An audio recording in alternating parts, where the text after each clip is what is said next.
আল্লাহ তাআলার শুকরিয়া আদায় যদি মানুষ করতে পারে, ওই মানুষটা কোনোদিন আল্লাহর নাফরমানি করতে পারে না। আল্লাহ আমাকে কি দেননি বলেন, কি দেননি বলেন? সব কিছু দিয়েছেন, সুবহানাল্লাহ।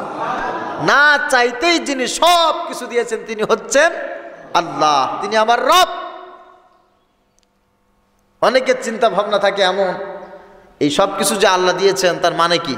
ভগবানও তো দিতে পারে, যীশু খ্রিস্টও তো দিতে পারে, ঈশ্বরও দিতে পারে। চিন্তা ফিকির আছে না নাই? আবার কেউ কেউ বলে এই পৃথিবী এমনিতেই হয়েছে, মানি না, মানব না, আনসিন ইজ নাথিং, যা দেখি না বিশ্বাস করি না। আজকের আলোচনার বিষয় আমি ঠিক করেছি ঈমান। কি বলেন তো?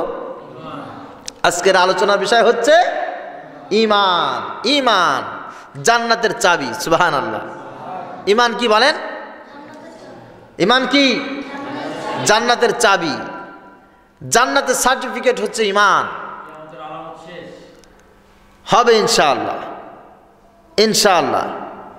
জান্নাতের সার্টিফিকেট হচ্ছে ঈমান। আমি সেই বিষয়টি নিয়ে আলোচনা করতে চাচ্ছি।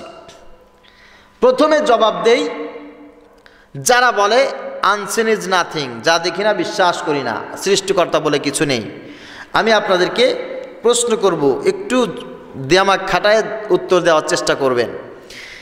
এই রাস্তা দিয়ে যদি হাঁটার সময় আপনি গরুর গোবর দেখেন, তাহলে আপনার আকল কি বলবে? এখান থেকে একটা ছাগল গেছিল, একটা গরু গেছিল।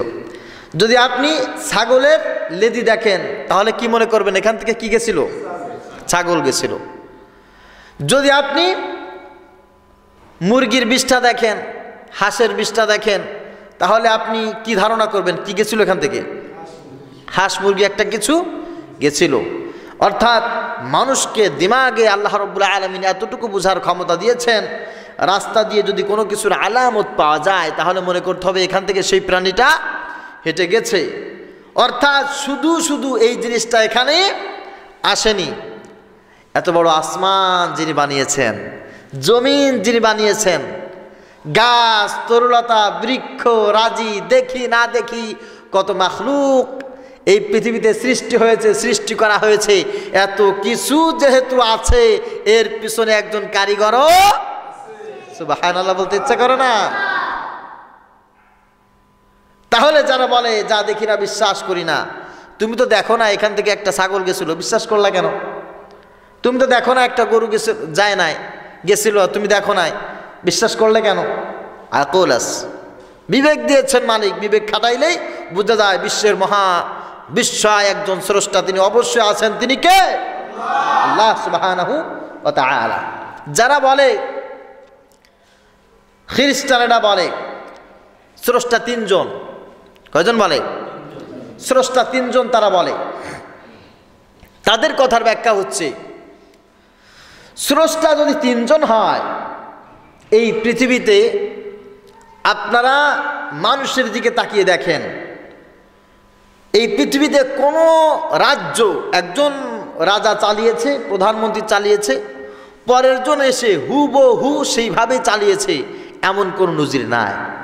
কিছু না কিছু রদবদল হয়, ভালোর জন্য হোক খারাপের জন্য হোক, কিছু না কিছু রদবদল অবশ্যই ঘটে।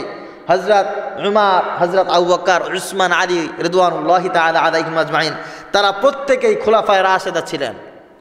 তারাও ইসলামের আলোকে রাষ্ট্র চালিয়েছেন, কিন্তু তাদের রাষ্ট্র চালানোর সিস্টেম, মূলনীতি একই থাকলেও, মূলনীতি সিস্টেম একই থাকলেও পরিচালনা বিধি একটু ভিন্ন ছিল কি ছিল না? ছিল।